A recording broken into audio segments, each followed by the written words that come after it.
Aujourd'hui, on va parler de Éric Lombard, notre ministre des Finances, qui nous disait avant sa nomination qu'il souhaitait recouvrir la France de HLM.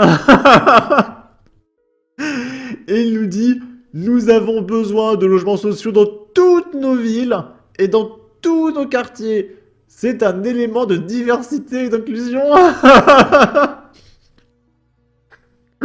Ça va être génial. Hein, ça va être génial. Préparez-vous les copains. On met un petit filtre. Ce congrès HLM est un moment important pour que nous trouvions ensemble des solutions afin de sortir de cette crise qui n'a que trop duré.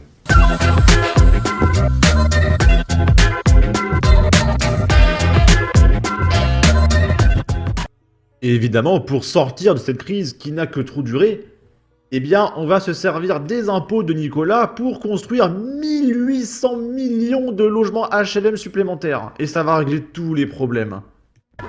Parce que le logement social est au cœur de la cohésion des territoires, et la cohésion des territoires, c'est un des mandats principaux de la Caisse des dépôts. Nous avons besoin de logements sociaux dans toutes nos villes, dans tous nos quartiers. C'est un élément de diversité, puis c'est un... Alors du coup, vu que c'est génial, les HLM, je suppose que tu vas construire des HLM dans les quartiers bourgeois de Paris. Je suppose que tu vas construire des HLM à côté de la place de la République à Paris. Ah, parce qu'il y a plein de gauchistes à la place de la République. Donc, je suppose que c'est génial, les HLM. Pourquoi on mettrait pas des HLM là-bas? Et dans vos quartiers bourgeois, là, à côté de chez Jean-Luc Mélenchon et tout. C'est bizarre. un élément d'inclusion. À un moment de crise du logement, de crise qui touche le logement social, pour nous, le congrès de l'USH, c'est un moment de mobilisation pour mobiliser tous les acteurs. Et puis j'ajouterais, pour la Caisse des dépôts et pour moi-même à titre personnel, le congrès de l'USH, c'est aussi une réunion de famille, un moment où on rencontre tous ces partenaires qu'on rencontre tout au long de l'année sur le terrain, et ce regroupement, il est toujours extrêmement chaleureux, extrêmement fécond, extrêmement riche.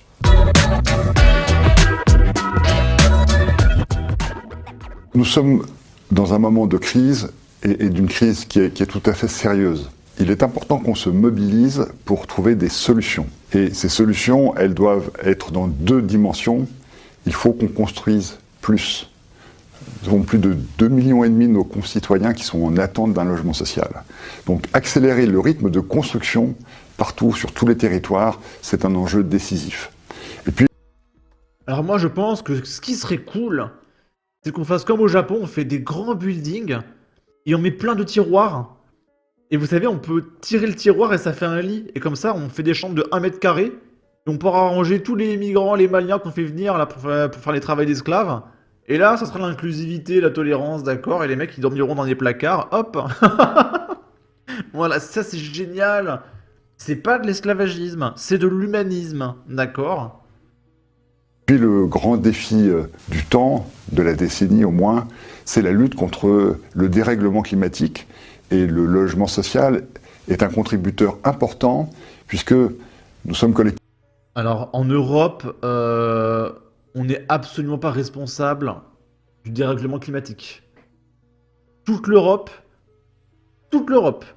ne représente même pas 10% de la pollution mondiale. Il va falloir arrêter de faire chier les Européens. En fait, chier les Chinois et les Américains, c'est eux qui polluent. Les Arabes aussi. Effectivement, assez en avance dans la rénovation du parc. On voit bien qu'il y a un défi qui est celui à la fois de construire et de rénover, qui met sous tension le secteur, et des solutions innovantes devront être trouvées. Et donc, ce qu'il faut dans ce congrès, c'est mobiliser tous les acteurs, évidemment les acteurs du logement social, les financeurs, les acteurs publics, afin de trouver des solutions innovantes, des solutions courageuses, et que nous... J'aime bien comment il dit des mots-clés positifs pour faire croire que c'est génial. C'est innovant, c'est courageux, c'est astucieux, c'est novateur. Alors que c'est juste des HLM payés par Nicolas. Hein. Mobilisions pour que, enfin, on ait un chemin de sortie de cette crise qui n'a que trop duré. Génial. J'ai très hâte, ça va être génial. Il y a un mec qui dit « Ce tocard arrive à nous faire regretter Bruno Le Maire !» Là, c'est un mec qui interviewe des gauchistes Et il va leur demander ce qu'ils pensent des riches. Et on va dire que c'est pas très tolérant. Qu'est-ce que vous pensez des riches? Les riches? Ouais, des riches. Brûler les riches. Comment ça? Brûler les riches? Pourquoi brûler les riches? Partager les ressources. C'est quoi ça? Il y a des gens qui meurent de faim, il y a des riches ultra riches, leur argent leur sert à rien, ils dorment dans des... Mais si tu brûles les riches, qui va produire la richesse? C'est le riche qui produit la richesse, qui paye des milliards d'impôts, etc. Et s'il n'est plus là, tu prends quel argent en fait? coffres à la banque, ça sert à rien du tout.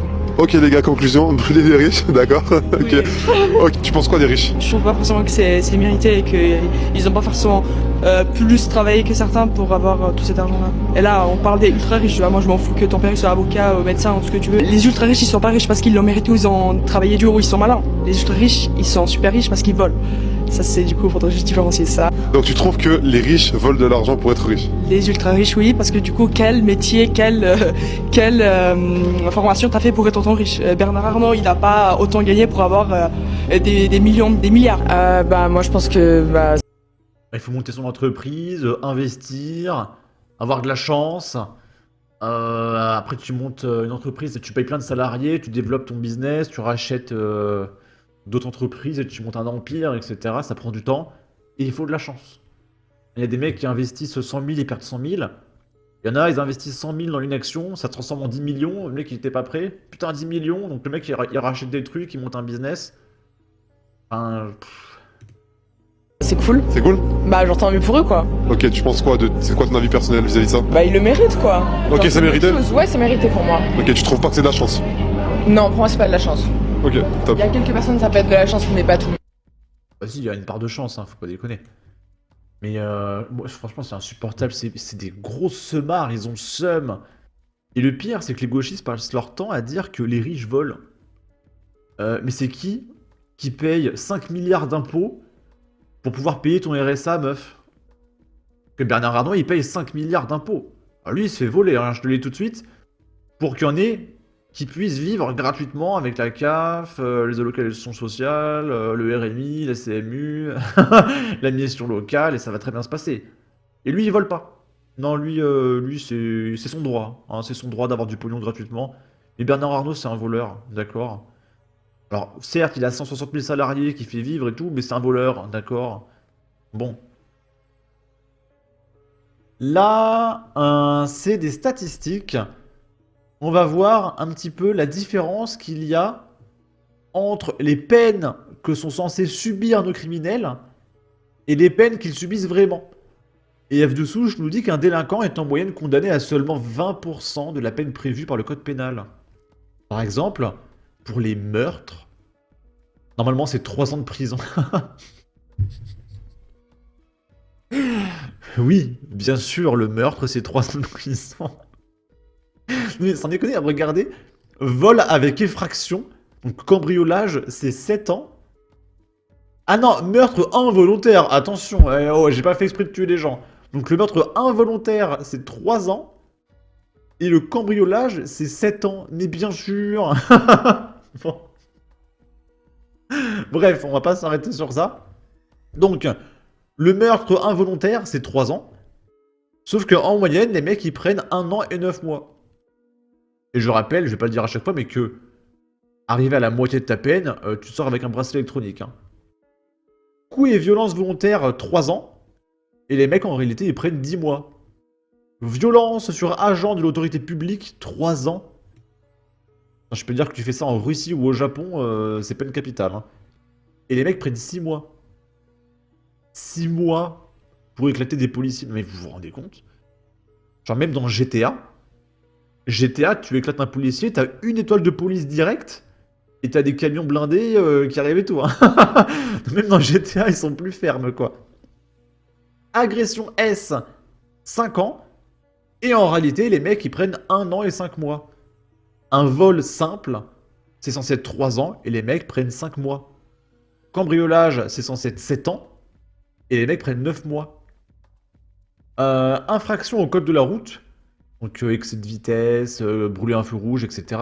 C'est 1 an, et les mecs prennent 5 mois. Refus d'obtempérer comme le jeune Naël, 2 ans. Oh putain. Non, mais refus d'obtempérer, t'es censé prendre 20 ans, quoi. Mais vous vous rendez compte, genre, un policier qui dit de t'arrêter et tu lui roules dessus, 2 ans. Bref, et les mecs, ils prennent 7 mois, en réalité. 7 mois pour un refus d'obtempérer. C'est censé être dans le top 5 des trucs les plus graves, quoi. Conduite en ayant fait l'usage de stupéfiants, 2 ans.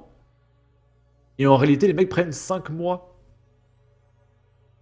Donc voilà, en moyenne, les mecs prennent 20% de leur peine à tout péter. Forcément, si tu veux, t'écrases un policier, 7 mois de prison. Au bout de 3 mois, t'as un bracelet électronique. Bon, Osef, hein. Là, c'est Marcel qui nous dit c'est impossible puisque Glucksmann n'est pas de gauche. C'est quoi cet échantillon bidon? Et du coup, il y a des statistiques.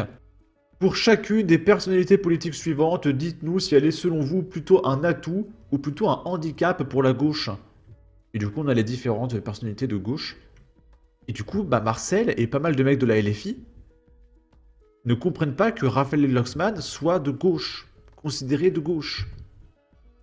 Il faut bien comprendre que pour la France insoumise, il y a 2 camps.